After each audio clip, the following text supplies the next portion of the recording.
Hey guys, what's up? It's Brooklyn and welcome back to my channel, Brooklyn's Life. Today I'm super excited to share with you guys my Barnes & Noble book haul. These are a few of the things that I purchased today, and I will also talk a little bit about my reading journey as well. So please make sure you like, comment, and subscribe. When you do those three things, you really help out this channel and you support my dreams of making videos on the internet. So please stay tuned and let's get started.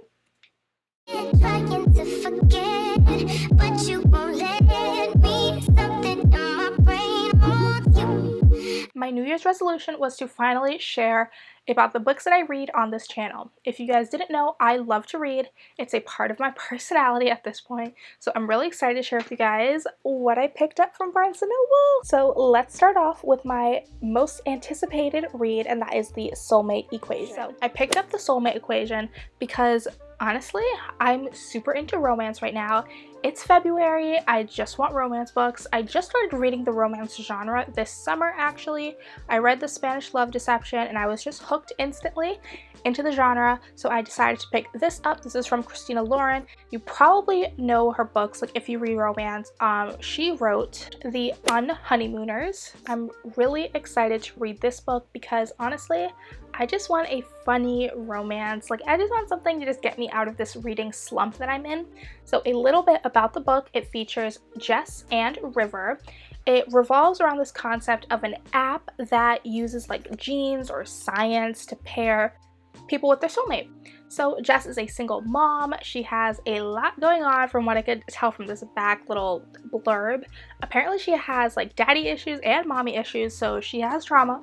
She's a single mom and she needs cash. She needs cash and she is not looking for a man. Like that is like the furthest thing from her mind. She's not looking for a man, but she needs money. So when she is offered, after she takes this like genetic test thing, so after she takes this genetic test, she learns that she is a 98% match for Dr. River Pena, and he is the founder or creator of the app. The app is called Genetic Ally, and the messed up thing is she knows this doctor, she knows Dr. River, and she knows that they are not a good match.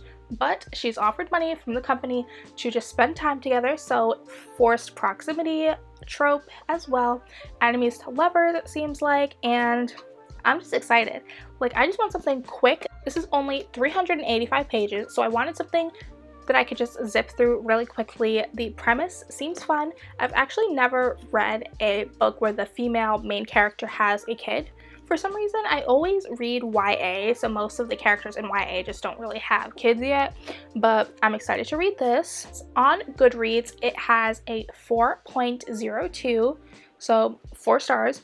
I have this really bad habit of looking at stars and looking at reviews before I buy a book, and if I read a bad review, I just won't pick up the book. And I know it's bad. I know it's really bad because no book is going to have 5 stars. Everyone has their preferences, but this has 4 stars if you were curious. So I'm excited to read this. The next book that I picked up is Twisted Love by Anna Huang. Hopefully I'm pronouncing that correctly. If not, I apologize, but Twisted Love. This woman is a queen on TikTok. She comes highly recommended, highly revered. Apparently this series is extremely popular and really good. So let me take this receipt out. I just had to pick this book up because I knew that if tons of people loved it, it was for a reason. This is a very steamy romance, 18 plus we're talking here, but this is a forbidden love, opposites attract, and brother's best friend romance. So this is not for the weak, okay? A little bit about the book. It follows characters Ava and Alex. Apparently they both have some serious trauma. Ava can't remember her childhood or something, and Alex is just, you know, traumatized, morally gray, that sort of character. I'm really excited to read this because it's a series, but it also can be read as a standalone. It has 3.77 stars on Goodreads currently. I'm super excited to read this as it is a pretty short book as well. It's around 340 something pages, 341-ish. I love books that have a big fan base because I just like looking for playlists when I'm done reading the book. Like I'll always go on Spotify, look up the playlist when I'm done, and just experience it again. So I'm excited to do this because I know there's going to be some stuff on there. Yeah, so next up I picked up After Hours on Milagro Street. So I'm very excited to read this because one, it's like written by a Latin author, and I don't really read too many books with Hispanic main characters, so I'm super excited to read this as well. Obviously, it's a romance again, but this book follows characters Jeremiah and Alex. Alex is coming home to her family business, which is a bar, and Jeremiah, a professor, lives upstairs in one of the rented rooms. So these two are definitely from opposite walks of life, but Jeremiah is welcomed and loved by Alex's family. He's really into her culture, big family, all of that. Alex wants to turn the bar into a viable business. She wants to turn it into something else, and Jeremiah is not going to let her off easy because he appreciates the history, culture, and etc. So these two are butting heads, but you already know it leads to something more. So I'm very excited to read this as I'm trying to get into more diverse books. I want to read books with diverse main characters from diverse authors. I'm just trying to expand what I read, so I was super excited to make this purchase. So After Hours on Milagro Street has 3.85 stars on Goodreads currently, and it is around 374 pages. So it's a quick read, and I'm very excited to read this as already in the back blurb there are parts in Spanish. So this is my idea of slowly getting back into reading Spanish because, you know, I speak Spanish, I understand Spanish, but I don't really read Spanish as much since, you know, I grew up here in the US, so I don't read Spanish as much. So I want to get back into that, and hopefully this is my little introduction, getting my feet wet into doing that. So next up we have a blind buy purchase. I didn't read anything about the book or know anything about the book before I purchased, and that is Sweet Shop of Dreams. This is by Jenny Colgan. I've never heard of the author, but it was in the romance section, and my Barnes & Noble is currently closing, so they had a huge sale on everything, like 40 to 60% off of everything. I saw it, I liked it, I wanted it, and I got it. So this book follows main character Rosie, and she's from London, busy life, okay boyfriend it seems like. She moves to a small village where her great aunt lives and owns a bakery shop. It seems like the bakery shop is more than it seems. There's some mystery, there's some suspense, and of course there's romance. So I don't know much about the book. I know that there's a series of books. I just saw this one, so I was only able to pick up this one.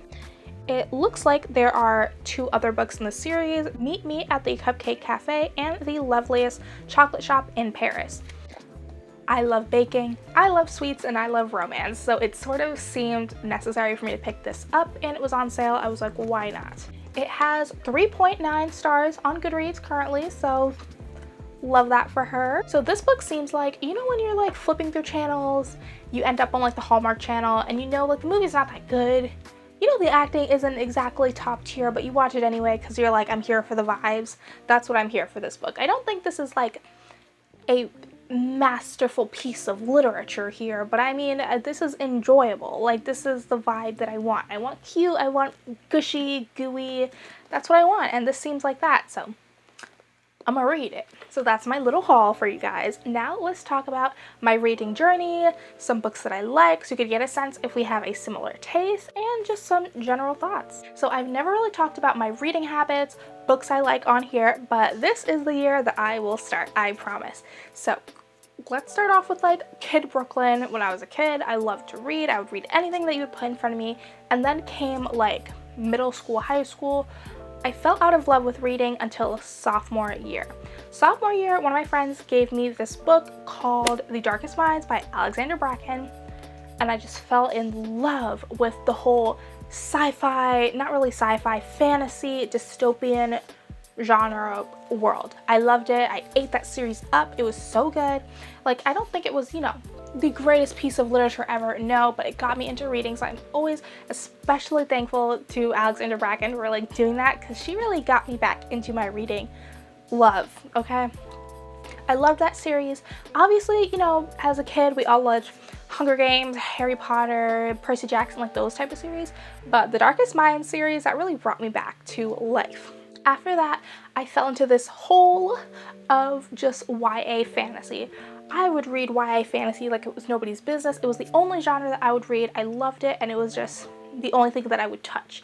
I wouldn't touch nonfiction, and I wouldn't touch like literally anything else. YA fantasy was my genre.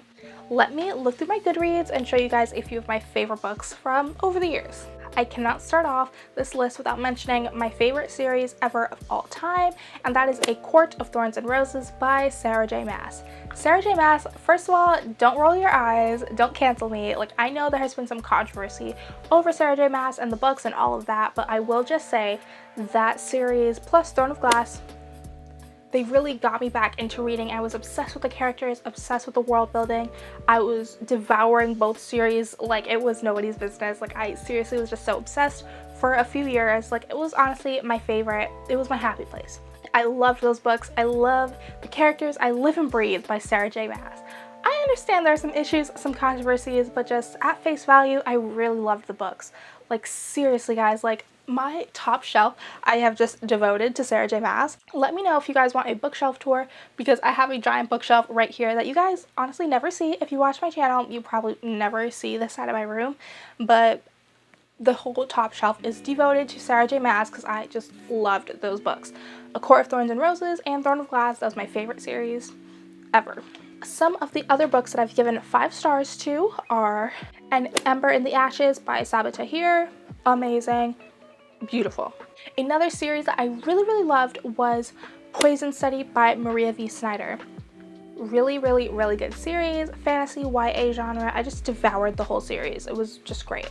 I also liked her Healer series, which, well, the first of the series was called Touch of Power. That book was one of my favorites as well. Maria V. Snyder, I follow her on Instagram. She's such a cute, like, low-key lady. I think she's also a professor, but her books are just so cute. Like, just really great short reads. They're amazing. Characters are great. World building is good. I remember just really liking the characters. I also read The Cruel Prince by Holly Black. That got 5 stars.